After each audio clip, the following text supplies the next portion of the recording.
Is that weed? Kazakhstan. Aibek. Is that weed? Yeah, smell it. We went right into a weed farm. Jesus Christ, Aibek. Hello and welcome to the Peter Bilzerian Show. I'm so excited to have you. In this episode, I have my great friend, travel buddy, and fellow entrepreneur with me, Mr. Aibek Yegenbergen. And today, we're sharing a story about Kazakhstan and my journey there last May, where for 10-11 days, we had non-stop adventures, from meeting the President of Estonia in an elevator to parachuting off mountains into weed farms. So, without further ado, Aibek, welcome to the show. Thank you very much, Peter. It's an honor to be here. And I agree. Those 10, 11 days seem like a short time, but the amount of experiences and the adventures we went through, I don't think we would be able to do that anywhere else. It was just unbelievable.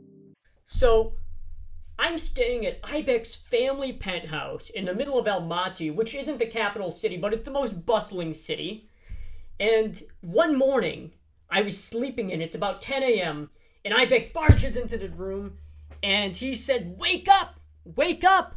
The taxi's almost here!" Without eating breakfast, without absolutely anything, I get hustled into a taxi. We're about to take a 1-hour journey into the mountains of Kazakhstan, where we're about to go base jumping off of a mountain. Absolutely crazy. And I was so slumped because, mind you, the night before, we were out clubbing until the wee hours of the night, until like 3, 4 a.m.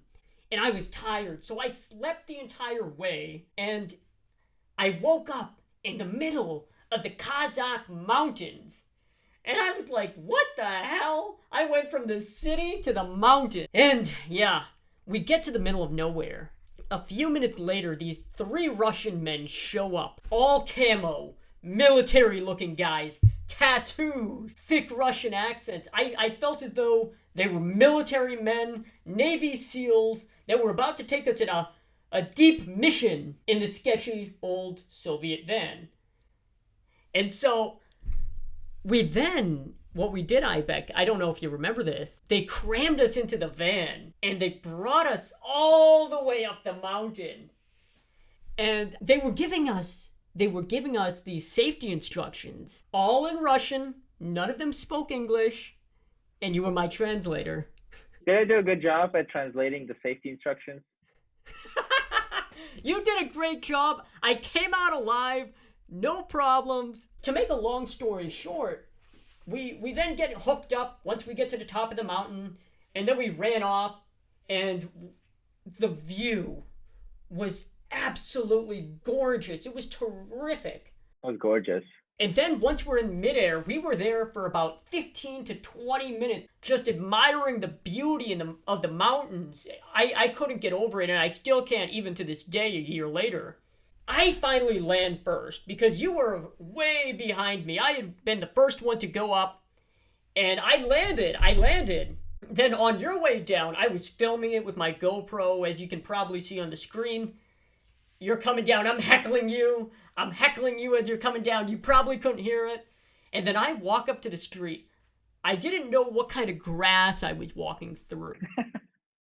I walk up to the street. I didn't think much of it. I thought, hey, you know what? We landed in a farm. We can't really control where we land. And then you landed. You walked over. Yep. Uh-oh. You come over, and we'll show the clip right now. Is that weed? Kazakhstan. Aibek. Is that weed? Yeah, smell it. We went right into a weed farm. Jesus Christ, Aibek. This is marijuana. Yeah. Aibek. Oh my God. Is that weed? Is that weed, Aibek?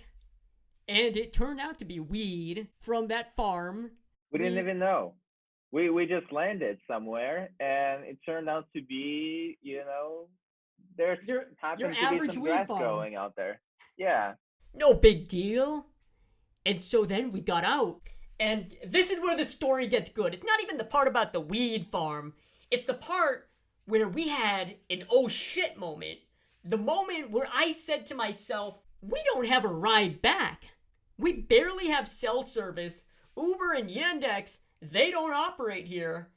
And we have to get back in time for a double date with these girls we had met a few days earlier. And that's when I said, oh shit, what are we gonna do? What are we gonna do?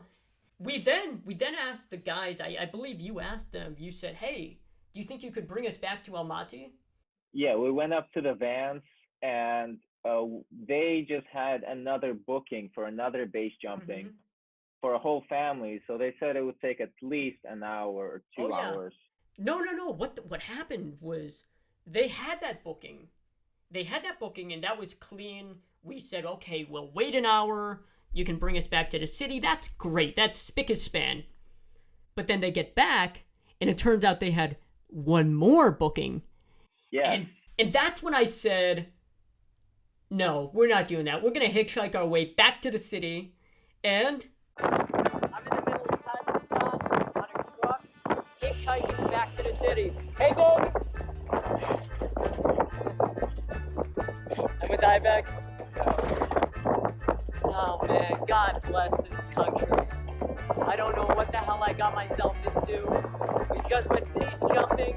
The guys couldn't bring us back to the city. We're an hour away. We might make it back in time for my date. Oh yeah. We ended up taking a random car. We were just standing at a road, empty road in the middle of nowhere. There happens to be a car passing by. So what you do is you just put your thumbs up, and if they're going the same way, they might help and drop you off. Oh, yeah. And the wonderful thing about Kazakhstan is that hitchhiking is a cultural thing. And they do it all the time. Even in the city of Almaty, just put your thumb up and you go to the window and you offer them a little bit of change, and typically they'll do it. Some gas money to go on the way. Yeah. And so once that truck had brought us to the end of the road, we had hitchhiked with another parachuting group, like another Soviet-style van that then brought us another length, and then we hitchhiked again with another car that then brought us to the edge of the city, and then we took an Uber to the Korean barbecue restaurant in the city center.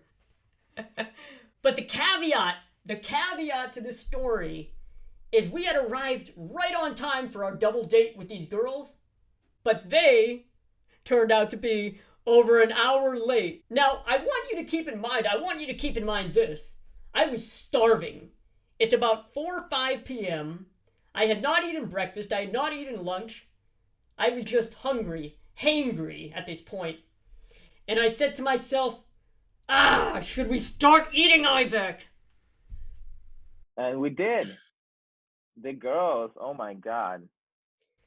You can talk about it. So these were country girls, and Aibek had actually warned me about country girls before. I said, oh, this girl's hitting me up on Snapchat or Instagram. So I said, okay, yeah, you know what? Let's go out on a date with her and maybe one of her friends. And he said, oh, beware of these country girls. You know what they say? Always trust a local like Aibek.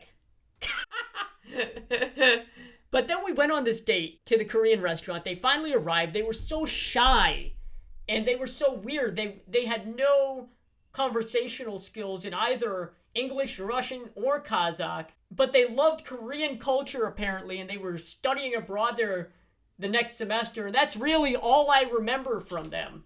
This date was so bland. We had to, Peter. So you remember we had to go.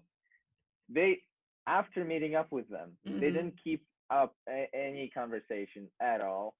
We were just happy. We got some food. We were tired. Then we were walking, and these girls do not want to leave us. We keep walking. We're like, you know what? We're gonna go for a walk. They're like, oh yeah, let's go. We see like a concert going on. There's just like a concert going on outside. We join it. Not my proudest moments. just gonna say, but we did kind of ditch them. We said, we're going. We did it in a polite way. We kind of said, hey, we gotta go, we're tired. And then we finally said, we out! We outie, bro! We outie! And the thing is, nothing against them. I'm sure they were very friendly. But the dating culture outside of the city of Almaty, as far as I know, you can correct me if I'm wrong, is not really the modern style dating culture. And that's what I didn't really understand at the time. It was a cultural barrier. Because typically in America, you go on one date, bubbly, outgoing, it's gonna be fun, maybe something will happen later. Yeah, I would agree. In the city, girls are more open-minded, a lot more westernized. But when you meet somebody from a small town or village, it's a lot different. Yeah. But it was good. Oh my god, it was a fun day. It was action-packed, adrenaline-filled adventure from the minute I woke up to the minute I went to bed. And that speaks to the entire trip to Kazakhstan. I loved every second of it. Yeah, we had a lot of other adventures within that entire trip. We'll talk about that in another video probably, but absolutely insanity. We landed in a weed farm. We then hitchhiked. Then we went on this crazy date with these girls. But what we experienced that day was adrenaline.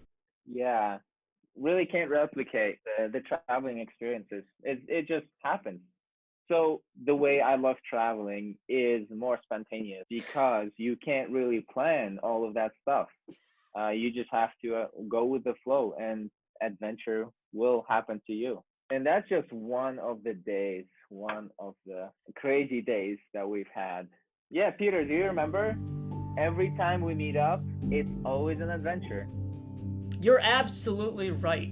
We live on adrenaline, we live on adventure, and we live outside our comfort zones. We are comfortable being uncomfortable. That's how we live our lives. So anyways, if you enjoyed this video, feel free to hit the like button, subscribe to the channel, and follow Aibek on Instagram. With that, I'll see you next time.